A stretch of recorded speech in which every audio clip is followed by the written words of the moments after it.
Hi there, I'm Arturo. Today I want to talk to you about transfarming. That's the process of transforming a backyard into a farmyard. A few years ago, I was watering my raised bed gardens. It was 100+ degrees outside. We were in the middle of a drought, as much of America is.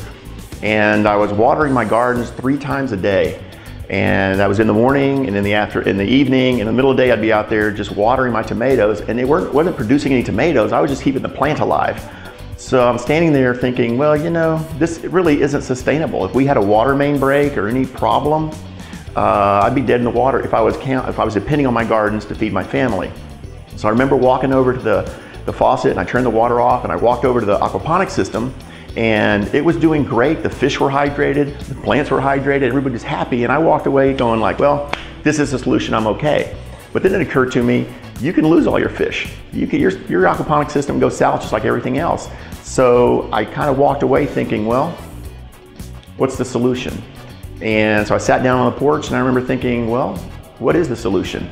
And I started thinking about it, and I said, wait a minute, what did the pioneers do? We're here, they did something right. And as I thought it through, I realized it was backup and redundancy is what they had. They didn't rely on just one component to grow all their food. They had a lot of different things they did to grow food. And that included storage and cellars and chickens and goats and rabbits and all kinds of other things. So that's what started the whole concept of transfarming, transforming your backyard into a farmyard. So how does it work? It's a series of components that make up a personal clean food growing system. This system, for example, on mine, consists of an aquaponics system, for starters.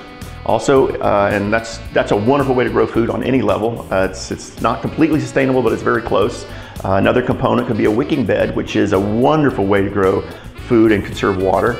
It's basically a raised bed with an aquifer underneath. And we have many instructions on that. Just click the module below, the link below. And we have maybe a keyhole garden. That's another way to conserve water. We have tank gardens, and we have rabbits, and we have all kinds of wonderful things that work together. So we've got backup in case one system goes down, and then we've got redundancy because we're growing food in a lot of different ways, because some plants grow better on a hugelculture, perhaps, which is another component, or in the wicking bed, or in the aquaponics. So let's kind of describe how this might work together. So my wicking bed, when I water those, I use the water from the aquaponics system. That's nutrient-rich water, and those fish are fertilizing that every day. Every minute of the day, it's getting fertilized. I use that in my wicking bed, so that supports the wicking bed. When a fish dies, I'll take that fish and I'll bury him in the garden, give him a little ceremonial burying under a stalk of corn or something, and it just fertilizes. Wonderful fertilizer out there.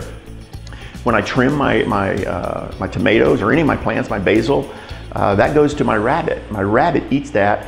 It does its business on the garden, and that's wonderful. That manure is wonderful fertilizer because A, it's clean, B, it's vegetable based, and C, it's not hot, meaning there's not too much ammonia in it, as opposed to chickens. Now I give the chickens cuttings also, and they'll eat fish, they'll eat worms, they'll eat your cuttings, they'll eat your compost. Chickens will eat just about anything. And those chickens, they too produce waste. But their waste is what's called hot, meaning you can't put it directly in the soil, but they do their business on the hay. And I use that hay around the fruit trees because that becomes wonderful mulch and wonderful fertilizer for the fruit trees. So everything's supporting everything else. What compost they don't get, or the rabbit doesn't get, goes into the worm motel. A worm motel is this really incredible little feature that goes in the wicking bed. It's basically a 5-gallon bucket with holes around the bottom. And you throw your compost in there, and the worms go in there and eat the compost. Then at night they go out, there's holes inside, and they party in the bed and they come back. And again, if you want instructions on that, click the link below. And so worms are just fantastic for a transformed garden. The fish love them, the gardens love them, and the chickens love the worms. So a vermicompost bin of some kind, or some kind of worm growing component, is really an integral part to a really healthy transfarming system.